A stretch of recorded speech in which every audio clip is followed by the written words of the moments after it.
When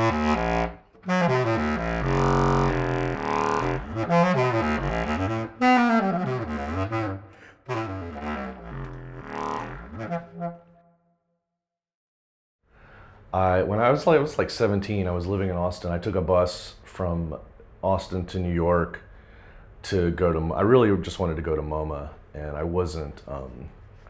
I had seen gestural abstract expressionism. I was really interested in, but I had never seen in real life. And when I saw it in real life, I really understood that there was something else happening in the arts that I hadn't been exposed to before. And I had some talent drawing, but so I thought I had confidence, and I thought I could do kind of anything. But there was something, especially like Jackson Pollock. There's something in those works that are there's a different energy, there's a different force, and I'm still fascinated with how to get that into art, how to get this other, like what it feels like to be in the moment when you think of something creatively, and how that drives you and how that inspires you to just live, to just try to get it out there. It's really engaging, it's really hard, but when it's there, it's pretty magical. I hear it happening in free jazz and free improv and stuff, where people are in the moment and they're creating and they're excited and it's tight and it has a life to it. And it's not in recordings, it's usually in live settings and it's the same thing when you see a painting in real life. You see those Jackson Pollocks, they still have that same energy because they're made with a specific energy. And he really figured out how to put making art in the moment into those paintings, so when you see them, there's a life force in them, and it's just this magical force to me that just sort of drives everything.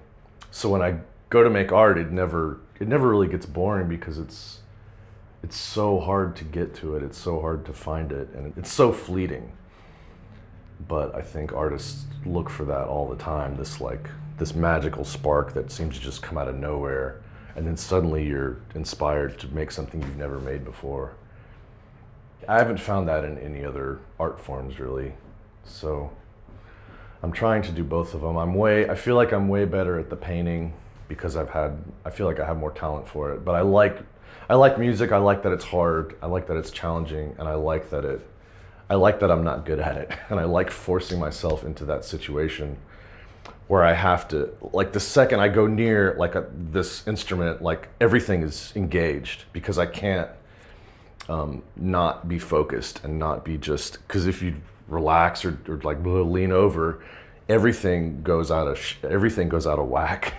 So it's important. I try not to suck the fun out of it, but I also try to be like in this middle space of if you're too tight, it's gonna not sound right, and if you're too relaxed, it's not gonna sound right. But you just got to stay in this one space where you're focused and the energy's right, and people respond to it, especially in like a musical setting. Like when you're trying, that goes a really long way, even if you're not playing well that night. Like when they see you really caring about what you're doing, it goes a long way.